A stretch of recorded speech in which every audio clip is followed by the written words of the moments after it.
ಬೆಂಗಳೂರಿನಲ್ಲಿ police ಇನ್ಸ್ಪೆಕ್ಟರ್ಗೆ love letter ಬರೆದ ಮಹಿಳೆಯ ಮೇಲೆ ಎಫ್ಐಆರ್ ದಾಖಲಿಸಲಾಗಿದೆ.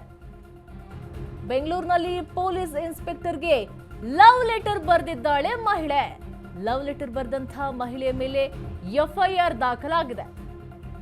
Ramamurthy Nagar police inspector ಸತೀಶ್ಗೆ love letter ಬಂದಿದೆ.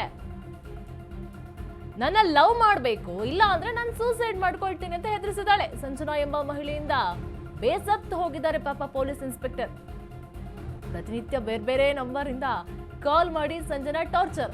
ಇಂತಹ ಘಟನೆಗಳು ಸಾಮಾನ್ಯ ಜನರ ಮಧ್ಯೆ ನಡ್ತಿರೋದು ಅಂತ ಕೇಳ್ಪಟ್ಟಿದ್ವಿ. ಆದ್ರೆ ಪೊಲೀಸ್ ಇನ್ಸ್ಪೆಕ್ಟರ್ಗೆ ಈ ರೀತಿಯಾಗಿ ಕರೆಯನ್ನ ಮಾಡ್ತಾ ಇದ್ದಿದ್ದು, ಬೇರೆ ಬೇರೆ ನಂಬರ್ ಇಂದ ಕರೆಯನ್ನ ಮಾಡ್ತಾ ಇದ್ದಿದ್ದು, ಅವರು ಕಾಲನ್ನ ಪಿಕ್ ಮಾಡ್ತಾ ಇರಲಿಲ್ಲ, ಬ್ಲಾಕ್ ಮಾಡಿದ್ರು ಅನ್ನುವಂಥ ಕಾರಣಕ್ಕಾಗಿ ಸ್ಟೇಷನ್ಗೆ ಬಂದಂತಹ ಇವಳು ಮೊದಲ ಮಹಿಳೆ ಅನ್ಸುತ್ತೆ. ಪ್ರೀತಿ ಮಾಡದೇ ಇದ್ರೆ ನಾನು ಆತ್ಮಹತ್ಯೆ ಮಾಡ್ಕೊಳ್ತೀನಿ ಅಂತೇಳಿ ಕೂಡ ಹೆದರಿಸಿದಾಳೆ. ಎಂಥ ಧೈರ್ಯವಂತೆ ಆಗಿರ್ಬೋದು. ಪೊಲೀಸ್ ಅಂದ್ರೇನೆ ಪೊಲೀಸ ಅಂತೇಳಿ ಹೆದರ್ಕೊಳ್ಳೋರೆ ಜಾಸ್ತಿ ಆಗಿರ್ತಾರೆ. ಅದು 11 ಬೇರೆ ಬೇರೆ ನಂಬರಿಂದ ಕರೆ ಮಾಡಿದಾಳೆ. ಮತ್ತೆ ನೋಡಿ ಅವರು ಬ್ಲಾಕ್ ಮಾಡಿದಾನೆ ಅಂತ ಕಾರಣಕ್ಕೋಸ್ಕರ ಪೊಲೀಸ್ ಸ್ಟೇಷನ್ಗೆ ಬಂದಿದ್ದಾಳೆ.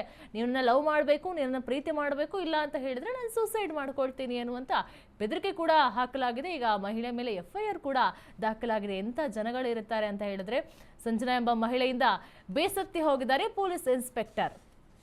ಇದ್ರ ಬಗ್ಗೆ ಹೆಚ್ಚಿನ ಮಾಹಿತಿ ಕೊಡ್ತಾರೆ ನಮ್ಮ ಪ್ರತಿನಿಧಿ ಅರುಣ್. ಈಗ ಪೊಲೀಸ್ ಇನ್ಸ್ಪೆಕ್ಟರ್ಗೆ ಲವ್ ಲೆಟರ್ ಬಂದಿದೆ. ಈಗ ಸಾಮಾನ್ಯ ಜನರು ಈ ರೀತಿ ಗಾಸಿಪ್ಗೆ ಒಳಗಾಗೋದು ಸರ್ವೇ ಸಾಮಾನ್ಯ ಆಗಿರುತ್ತೆ. ಅದು ನೋಡಿ ಸ್ಟೇಷನ್ಗೆ ಬಂದು ಆತ್ಮಹತ್ಯೆ ಮಾಡ್ಕೊಳ್ತೀನಿ ಅಂತ ಕೂಡ ಹೆದರ್ಸಿದ್ದಾಳಂತೆ.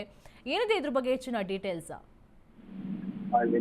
ಏನಂದ್ರೆ ಬೆಂಗಳೂರಿನಲ್ಲಿ ಒಂದು ವಿಚಿತ್ರವಾದ ಪ್ರಕರಣ ಬೆಳಕಿಗೆ ಬಂದಿರುವಂತದ್ದು. ಅಂದ್ರೆ ಪೊಲೀಸ್ ಠಾಣೆ ಇನ್ಸ್ಪೆಕ್ಟರ್ ಒಬ್ಬರಿಗೆ ಈ ರೀತಿ ಮಹಿಳೆ ಒಂದು ಲೆಟರ್ ಅನ್ನ ಬರೆದ್ಬಿಟ್ಟು ಪ್ರೀತಿ ಮಾಡ್ಬೇಕು, ಇಲ್ಲಾಂದ್ರೆ ನಾನು ಆತ್ಮಹತ್ಯೆ ಮಾಡ್ಕೊಂತೀನಿ ಅಂದ್ಬಿಟ್ಟು ಏನೋ ಒಂದು ವಿಫಲವನ್ನ ಕೊಡ್ತಾ ಇರುವಂತದ್ದು. ಈ ಸಂಬಂಧ ಇದೀಗ ರಾಮಮೂರ್ತಿ ನಗರ ಪೊಲೀಸ್ ಠಾಣೆ ಇನ್ಸ್ಪೆಕ್ಟರ್ ಸತೀಶ್ ಯಾರಿದ್ದಾರೆ ಅವ್ರಿಗೆ ಈ ರೀತಿ ಮಹಿಳೆ ಸರ್ಕಾರಿ ನಂಬರ್ ಏನಿರುತ್ತೆ ಆ ನಂಬರ್ಗೆ ಕರೆಯನ್ನ ಮಾಡ್ತಾ ಇರುವಂತದ್ದು ಇರ್ಬೋದು, ಮತ್ತೆ ವಾಟ್ಸ್ಆಪ್ ಕಾಲ್ ಮಾಡ್ತಾ ಇರುವಂತದ್ದು, ಮತ್ತೆ ಠಾಣೆಗೆ ಹೋಗಿ ಮಹಿಳೆ ಈ ರೀತಿ ನಡ್ಕೊಳ್ತಾ ಇರುವಂತದ್ದು ಬೆಳಕಿಗೆ ಬಂದಿರೋದು. ಈ ಸಂಬಂಧ ಇದೀಗ ಇನ್ಸ್ಪೆಕ್ಟರ್ ಕೊಟ್ಟ ದೂರಿನ ಮೇರೆಗೆ ಏನೊಂದು ಪೊಲೀಸ್ ಠಾಣೆಯಲ್ಲಿ ಮಹಿಳೆ ವಿರುದ್ಧ ಒಂದು ಸಂಜನಂತೆ ಮಹಿಳೆ ಎದುರಿದ್ದಾರೆ. ಅವರ ವಿರುದ್ಧ ಎಫ್ಐಆರ್ ದಾಖಲು ಮಾಡ್ಕೊಂಡಿರುವಂತದ್ದು. ಅಂದ್ರೆ ಮೇಲ್ನೋಟಕ್ಕೆ ಈಕೆ ಹಿಂದೆನೂ ಸಹ ಹಲವು ಅಧಿಕಾರಿಗಳು ಸಹ ಇದೇ ರೀತಿ ಮಾಡಿರುವುದಾಗಿ ಗೊತ್ತಾಗಿರುವಂತದ್ದು. ಇದು ಆ ಸಂಬಂಧನೂ ಸಹ ಪೊಲೀಸರು ಕೆಲವೊಂದಷ್ಟು ಮಾಹಿತಿಗಳನ್ನ ಕಲೆ ಹಾಕ್ತಾ ಇದ್ದಾರೆ. ಮಹಿಳೆ ಏನು ಅವರ ಒಂದು ಐಡೆಂಟಿಟಿ ಸಹ ಎಲ್ಲಿರುವಂತದ್ದು ಮತ್ತು ಮಹಿಳೆ ಹಿನ್ನೆಲೆ ಏನು ಅನ್ನೋದ್ರ ಬಗ್ಗೆ ಸಹ ಇದಕ್ಕೆ ಪೊಲೀಸರು ತನಿಖೆಯನ್ನ ಮಾಡ್ತಾ ಇರುವಂತದ್ದು. ಜೊತೆಗೆ ಅವರ ತಂದೆ ತಾಯಿ ಯಾರಿದ್ದಾರೆ ಸೊ ಅವರನ್ನ ಸಹ ಪತ್ತೆ ಹಚ್ಚಿ ಆ ಮಹಿಳೆಗೆ ತಿಳುವಳಿಕೆ ಹೇಳುವಂತ ಕೆಲಸವನ್ನು ಸಹ ಪೊಲೀಸರು ಸದ್ಯಕ್ಕೆ ಮಾಡ್ತಾ ಇರುವಂತದ್ದು ನಿರೀಕ್ಷೆ. ಕೂಡ ಮಹಿಳೆ ಏನಾದ್ರು ರಿಯಾಕ್ಟ್ ಮಾಡಿದಾಳ ಅಥವಾ ಆತ್ಮಹತ್ಯೆ ಮಾಡ್ಕೊಂತೀನಿ ಅಂತ ಹೇಳಿ ಪಟ್ಟಿಡ್ದು ಕುತ್ಕೊಂಡಿದ್ದಾಳ ಏನು ಅಂತ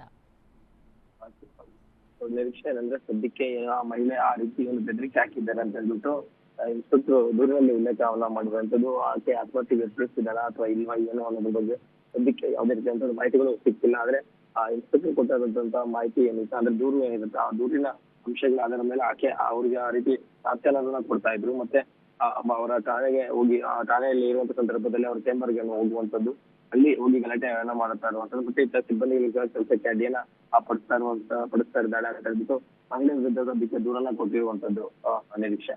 ಓಕೆ, ಥ್ಯಾಂಕ್ ಯು ನಿಮ್ಮೆಲ್ಲ ಮಾಹಿತಿಗಾಗಿ.